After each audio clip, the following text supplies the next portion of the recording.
Scudetto al Milan, Inter seconda in classifica dopo aver vinto la Coppa Italia, dopo aver vinto la Supercoppa italiana ed essere stata eliminata agli ottavi di finale di Champions contro il Liverpool, che invece sarà finalista in questa Champions League. È il momento di fare i bilanci di fine stagione, è il momento di analizzare quanto è successo in questa stagione 2021-2022 e quindi innanzitutto ben ritrovate e ben ritrovati amiche ed amici interisti, amiche e amici di Passione Inter in questo nuovo episodio in cui dopo averci dormito sopra vogliamo rianalizzare più a freddo, anzi dormito sopra è un parolone, perché non so voi, ma ho fatto molta difficoltà la scorsa notte ad addormentarmi e poi a vivere in maniera serena la nottata. Ho ripensato tanto a tutto quello che è successo, alla giornata di ieri, a questa ultima giornata di campionato, in generale a tutta la stagione dell'Inter. Comunque, diciamo, con più calma e meno emotività rispetto al finale di partita, voglio condividere insieme a voi alcune delle riflessioni che sto facendo in questo momento sulla stagione e poi anche sul prossimo futuro, perché le due cose secondo me sono molto collegate. Vi dico già che nei prossimi giorni, anzi già nelle prossime ore, pubblicheremo tanti approfondimenti sui singoli, sul mercato, la dirigenza, l'allenatore e tutti gli altri. Tanti bilanci, stiamo preparando anche tanti contenuti speciali. Qui però voglio ancora parlare di un qualcosa di più a carattere generale, perché in questo momento mi sento di voler condividere con voi queste riflessioni e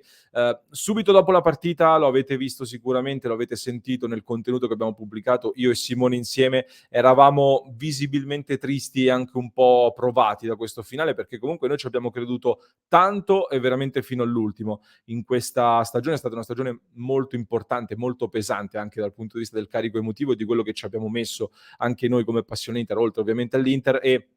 quando poi quello che temevi diventa purtroppo realtà, comunque ci rimani male e io personalmente ho provato molta empatia, o comunque ho capito molto le facce e gli umori dei giocatori dell'Inter che abbiamo potuto vedere dalla TV e di tutto lo staff ovviamente nerazzurro sul prato di San Siro. Detto questo, che stagione è stata? Sul nostro canale YouTube, sul canale Telegram di Passione Inter abbiamo chiesto a voi che ci seguite ogni giorno, di dare un voto all'annata dell'Inter. Ho visto che gran parte dei voti si concentrano tra il 7 e l'8, più o meno. La maggioranza si sta concentrando attorno a questi due voti, quindi un voto molto positivo, abbastanza positivo alla stagione dell'Inter. Io non riesco a dare un voto esatto, sinceramente comunque sarei andato attorno a questa media che anche voi avete espresso, ma non riesco a dare un voto esatto e molto preciso per una serie di motivi che tra poco vi dico e una serie di motivi ai quali arriviamo attraverso una serie di ragionamenti che voglio portarvi oggi. Allora, ad inizio stagione, partiamo da qui, lo abbiamo detto tante volte, ci sono decine di video, di podcast e di dirette in cui lo ripeto e lo ribadisco più e più volte, ovvero alla luce dei tanti addii della scorsa estate che c'erano stati, alla luce del cambio in panchina e di un generale ridimensionamento, perché il ridimensionamento è stato, se passi anche banalmente da un allenatore che guadagna 12 milioni di euro all'anno e che porta con sé anche una serie di aspettative e di pretese alla squadra e alla dirigenza, e passi invece ad un Simone Inzaghi che guadagna un terzo, è ovvio che comunque c'è un ridimensionamento anche nelle aspettative. Però io ad inizio stagione l'ho detto e l'ho ripetuto fino allo sfinimento, mi aspettavo di raggiungere intanto la vittoria della Supercoppa italiana, perché comunque si trattava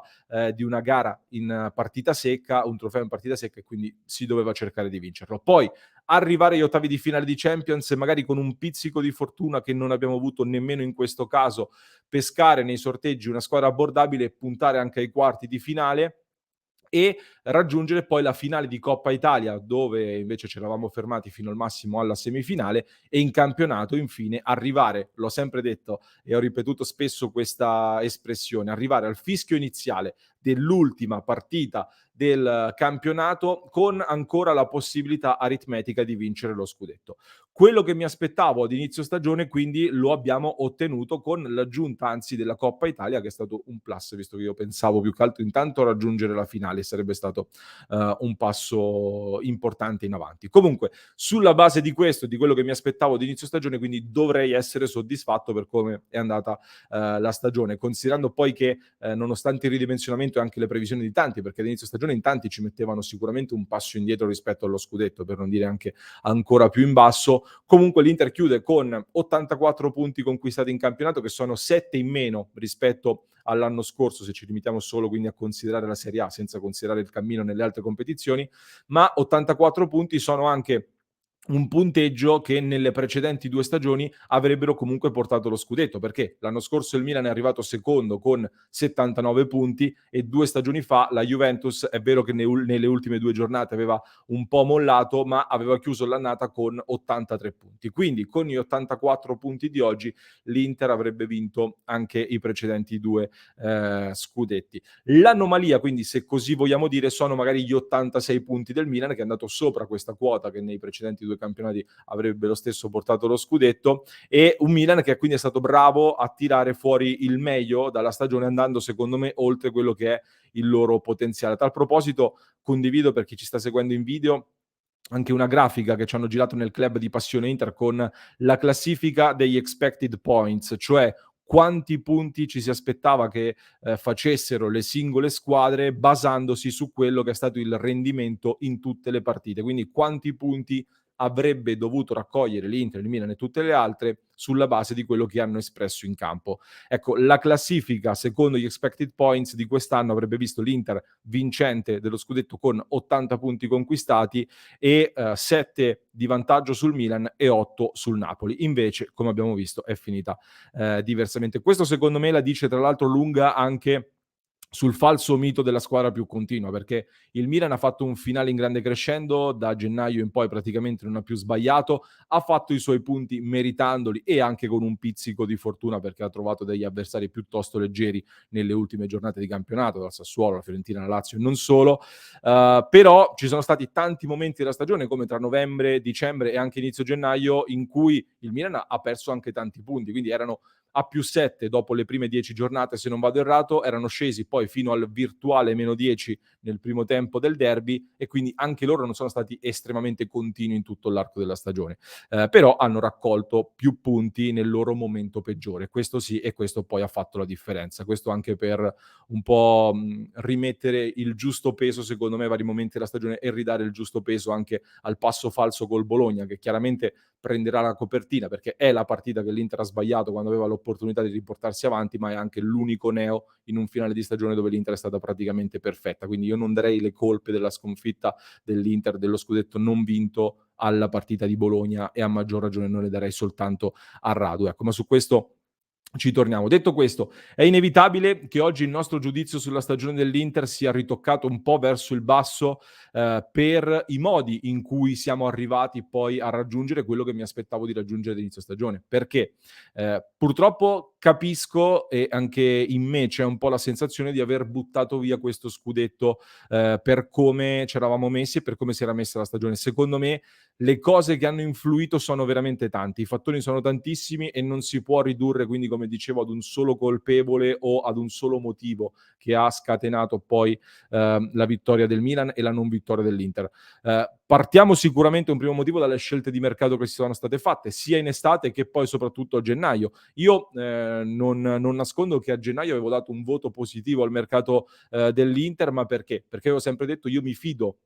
di chi è in dirigenza, ma soprattutto mi fido di chi vede tutti i calciatori dell'Inter e tutto l'ambiente da vicino, giorno per giorno, e quindi se hanno deciso di fare determinate scelte che guardavano più che altro al futuro, perché Gosens è stata una scelta più per il prossimo futuro, o comunque io pensavo che si stesse lavorando anche a delle variazioni tattiche, o che i giocatori della panchina avessero dato delle rassicurazioni maggiori che poi invece non ci sono state. Quindi a posteriori sono deluso, mentre lì avevo dato fiducia a chi aveva fatto quelle scelte parlando di un mercato positivo. Sono quindi rimasto, tra virgolette, ingannato, diciamo così, anch'io. Poi c'è stata un po' di presunzione sicuramente nel sentire lo scudetto già vinto a gennaio, quindi sicuramente il calendario ci ha anche sfavorito in ogni modo possibile, perché dai tanti big match di gennaio-febbraio, un calendario veramente folle tra gennaio e febbraio, si sono aggiunte poi tante partite che abbiamo portato ai supplementari, la Champions, abbiamo speso tante energie nelle varie competizioni, il rinvio di Bologna, piazzato proprio nel finale di stagione, per me rimane comunque uno scandalo anche tutto quello che è successo con il Bologna, eccetera, eccetera. Aggiungiamoci poi altri fattori. Il mister, secondo me, poteva in alcuni momenti della stagione osare un po' di più, avere un po' più di coraggio in alcuni momenti, oltre a poter e dover ragionare su dei piani alternativi quando le cose non stavano funzionando, ma poi sul mister faremo un altro focus a parte. I giocatori stessi credo che potevano anche assumersi delle responsabilità in più e dare qualcosina in più in alcuni momenti, soprattutto dal punto di vista mentale e della cattiveria agonistica e anche della fame. In generale Però devo dire anche che l'altro lato della medaglia, dal mio punto di vista, è che, se dal malumore estivo e dai dubbi di inizio stagione siamo arrivati comunque ad esprimere un grande gioco e ci siamo ritrovati con la possibilità di avere lo scudetto nelle nostre mani, va dato anche il merito ai ragazzi e allo stesso mister che, ha trovato il modo di sopperire alle lacune che invece si erano create nello scorso mercato. Quindi, secondo me, se siamo arrivati al punto di dire: "Lo scudetto ce lo andiamo a prendere", è anche perché il mister, secondo me, ha portato un qualcosa in più di quello che era il valore dell'Inter ad inizio stagione. Perché, secondo me l'Inter è una squadra forte, ma non così clamorosamente più forte di tutte le altre, come invece secondo me ha fatto vedere nel periodo, nel suo momento migliore. Nel suo momento migliore tra novembre e dicembre l'Inter è stata secondo me la squadra più forte di questo campionato, ma non siamo così molto più forti di tutti gli altri, e quindi secondo me anche i meriti al lavoro di Inzaghi vanno dati, ma ora Inzaghi dovrà fare lo step successivo, cioè portare questo lavoro su tutto l'arco della stagione. Poi, oltre al discorso di aver buttato via l'enorme vantaggio che si era accumulato in quel momento lì, una seconda cosa che sicuramente brucia e fa abbassare, fa traballare un po' il giudizio su questa stagione è ovviamente il fatto che l'abbia vinto il Milan questo scudetto. Sicuramente questo fa ancor più male. La terza cosa poi è che c'è un grande dispiacere anche in ottica futura, perché quest'anno era una grande possibilità, era una grande opportunità questo scudetto per mettersi sul petto la seconda stella. Adesso il Milan vince e subito dice di voler andare a vincere la seconda stella, la Juventus probabilmente si rinforzerà, il Napoli avrà i soldi della Champions, Lazio e Roma sono molto agguerrite, su di noi invece come sappiamo c'è un punto di domanda. Io continuo a ribadire che la situazione viene dipinta in maniera più pesante di quello che probabilmente è la realtà. Detto questo, sappiamo bene, Marotta è stato anche abbastanza chiaro anche nel post partita, bisogna lavorare per la sostenibilità e poi per la competitività, ma comunque si è parlato di un mercato che sarà all'altezza dell'Inter. Allora io in questo modo vado verso la conclusione e mi fermerò qui per oggi e poi ci rivediamo in diretta alle 19:30 per approfondire il tutto. Nei commenti molti mi hanno scritto dopo la partita di ieri, in cui io comunque ho sentito, da parte mia il bisogno e la voglia di ringraziare i ragazzi e tutta la squadra e tutti quelli che hanno lavorato a questa stagione, perché comunque ci hanno fatto vivere grandi emozioni e il mio grazie ai ragazzi va assolutamente dato. Però sotto molti mi hanno scritto: "Noi siamo l'Inter, non possiamo accettare un secondo posto". Questo è un discorso che a me sinceramente lascia un po' il tempo che trovo, comunque mi trova non troppo d'accordo, nel senso che io son nato nel '91, non so voi che ci state seguendo quanti anni avete e quali Inter avete visto. Io, essendo nato nel '91, per vedere il mio primo scudetto ho dovuto aspettare Calciopoli, quindi nella mia vita da interista ho vissuto la gioia del triplete, ricordo la Coppa UEFA '98, i trofei di Mancini, eccetera, eccetera, ma probabilmente ho vissuto più anni bui che le gioie e trofei. Quindi anche sputare su questa stagione mi sembra un po', mi viene difficile sinceramente per quello che è il periodo interista che ho vissuto io. Detto questo, visto che noi siamo l'Inter e lo dobbiamo sottolineare sempre, sottolineiamo anche che siamo tornati ad essere l'Inter finalmente, perché i 10 anni di nulla trascorsi sono veramente clamorosi, ma se guardiamo questo triennio, come ha fatto bene a sottolineare anche Marotta, abbiamo fatto secondo posto, scudetto e secondo posto, una finale di Europa League, una Coppa Italia, una Supercoppa italiana, una buona figura in Champions contro il Liverpool. Ad oggi finalmente siamo tornati lì dove dobbiamo stare, lì dove deve stare l'Inter, e questo va assolutamente detto. Poi è ovvio che non possiamo e non dobbiamo assolutamente fermarci. E allora io spero che ci sarà la capacità di completare questa squadra, perché questa squadra non ha bisogno di essere rifondata, ma completata. Secondo me siamo anche capaci addirittura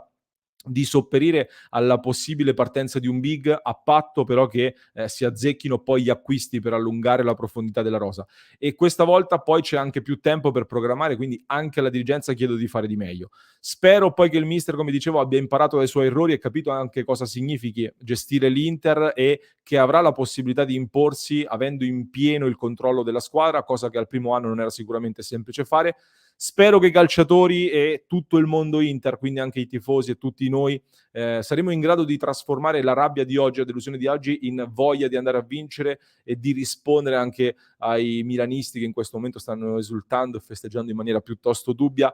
Cerchiamo di trasformarla in cattiveria agonistica per il prossimo anno, come un po' ha detto anche Barella a Lautaro Martinez consolandolo a fine partita: ci rifaremo l'anno prossimo, una frase del genere. Andranno via diversi calciatori di esperienza, che sono molto importanti secondo me all'interno dello spogliatoio, cerchiamo di confermare un blocco di senatori, perché comunque è importante per me avere calciatori con questa esperienza. Rimane per esempio Samir Handanovic, che rinnova, non ha dato grandi sicurezze all'interno di questa stagione, ma comunque abbiamo chiuso con la seconda miglior difesa, abbiamo preso Onana, spero possano comunicare anzi fin da subito, già nelle prossime ore, un colpo importante, anche perché a livello mediatico darebbe una bella spinta all'entusiasmo interista, che ha bisogno di una scossa in questo momento. Faccio un nome a caso, Dybala, giusto per menzionare un nome a caso che va sicuramente tenuto d'occhio. Spero si trovi presto il vice Brozovic, che è una lacuna importantissima, che si individui poi anche un rigorista, perché per me non avere un rigorista designato è un altro grande errore di questa stagione e che nell'economia dell'annata sicuramente ha pesato tanto. Oggi non possiamo far altro che accettare questa sconfitta. Poi da oggi si lavora per essere sempre lì, anche l'anno prossimo, come abbiamo fatto in questo triennio. Dovremo rimanere sempre nell'ottica di rimanere in alto, e poi appena c'è l'opportunità la si coglie e si vince lo scudetto. Inevitabilmente l'anno prossimo lo scudetto diventa sicuramente prioritario, soprattutto se il Milan punterà con decisione alla seconda stella subito. Farsi superare così da loro sarebbe veramente triste, però io sono convinto che se si continua su questa strada e ogni anno ti trovi lì e ogni anno arrivi a -2 o a +1, o comunque sei sempre lì all'ultima partita del campionato a lottare per questo scudetto, e nelle altre competizioni comunque fai il tuo, poi le occasioni per vincere si creano e le potrai sfruttare. Quindi il mio è un giudizio comunque positivo su questa stagione, perché ancora una volta sono convinto che abbiamo costruito qualcosa. Ci sono le 3 delusioni di cui vi ho parlato prima, però nel contesto del triennio rimane una stagione per me molto importante. È vero che la Supercoppa e la Coppa Italia non sono grandi trofei, ma fanno parte di un percorso di continuità a questi livelli, dove finalmente siamo